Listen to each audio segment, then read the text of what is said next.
Alors moi, je l'ai très très bien vécu. C'était très enrichissant. J'ai appris énormément de choses et dans la continuité des 2 premiers modules, c'était un des modules qui m'intéressait le plus parce que j'ai une grande affinité avec le collectif et que ça me sert en fait dans mon travail de tous les jours. Donc moi, je l'ai juste super bien vécu, cet esprit de groupe et d'équipe. Du coup, on est devenu une équipe, donc très bien vécu. À chaque fois que je participe à une formation avec ICA, je sors métamorphosé, redynamisé. Ce dernier module a été un peu particulier pour moi parce qu'il y a une petite interruption, mais le retour a été autant fort. C'est une formation qui est remplie d'émotions, bien sûr de théorie et beaucoup de mise en pratique, beaucoup d'apprentissage et très très riche en émotions, je dirais. Moment fort de cette équipe, j'en ai vécu je pense à chaque session, beaucoup de cohésion et de bienveillance en fait entre nous et les moments forts ça va être justement les derniers moments qu'on a partagés ensemble dans la nature et dans la forêt où en fait on a vraiment bien su fonctionner tous ensemble à tous les moments. On a utilisé les talents de chacun et surtout on a laissé les individualités de chacun s'exprimer et ça j'ai trouvé ça très très fort. Ça a été hier après-midi quand on avait les yeux bandés et qu'on se tenait juste par les épaules, par les mains. C'est un énorme moment de lâcher prise parce qu'on fait confiance à celui qui nous guide et en même temps on doit prendre soin de celui qui est derrière. Donc c'était vraiment un moment de connexion, de lien, de bienveillance, tout réuni et on a énormément rigolé. Donc c'était génial.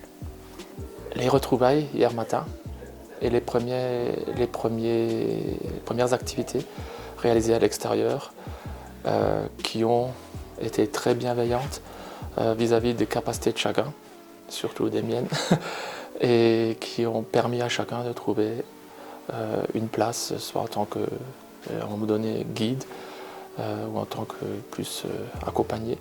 Et on a vraiment pu reproduire le scénario et le quotidien d'une équipe, mais en pleine nature. Ce qui fait que voilà, c'est très proche de la réalité du quotidien finalement. Tous les ateliers et les œuvres d'art que nous avons faites. Ça reste pour moi un moment où chacun est entré dans l'univers de l'autre et c'était vraiment un moment très très fort. Alors moi les outils qui me parlent vraiment c'est surtout l'art coaching. Donc je pense que tout ce qui est jeu avec les couleurs, les pastels, les dessins, c'est vraiment quelque chose que je vais me servir au quotidien et que je vais pouvoir adapter à mon milieu professionnel facilement. Plein d'outils de cohésion, plein de jeux de cohésion, un déroulé d'une journée type. Alors, vu que j'ai jamais eu l'occasion de rencontrer mon équipe, la première chose que je vais faire dès que c'est autorisé, c'est de la réunir et de faire ce genre de session que nous avons fait les 2 derniers jours pour vraiment créer une dynamique par le jeu et pour faire prendre conscience aux gens de l'importance de la communication, de la cohésion, de l'entrain, du fun, tout ce qui va avec par le jeu. On peut le reproduire dans une équipe. La chose avec laquelle je pars, moi, c'est le groupe C.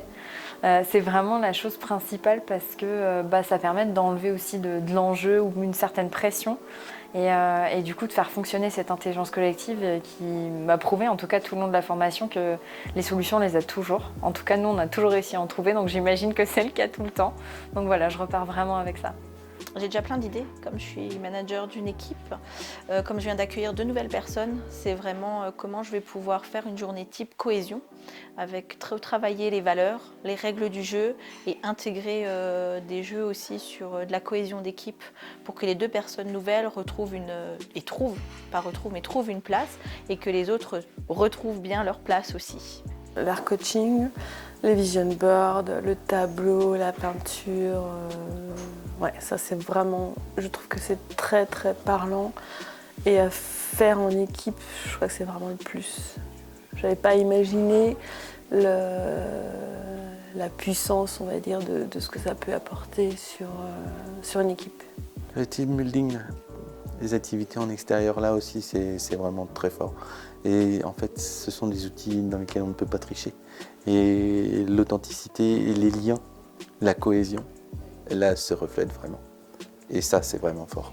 C'est certainement l'outil avec l'art coaching que je garderai et que j'utiliserai. Je n'arrive même pas à comprendre comment j'ai pu animer une équipe sans avoir fait ce module-là. Parce qu'on prend conscience de plein de choses et il faut vraiment se laisser porter par ce qu'on apprend ici. De faire confiance et de le faire à fond, parce qu'il n'y a que du bon qui en ressort. La prise de conscience des impacts de la communication mal faite. Ne pas entendre, ne pas voir, il y a beaucoup de sens qui sont mis en éveil pour qu'une équipe fonctionne.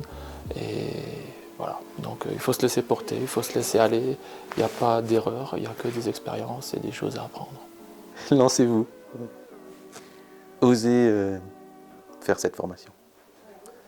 C'est enrichissant, c'est émotionnellement fort et ça permet de se découvrir aussi.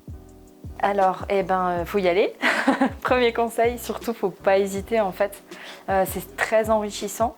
Moi, je m'en sers parce qu'en plus, via mon travail de manager, etc., je m'en sers.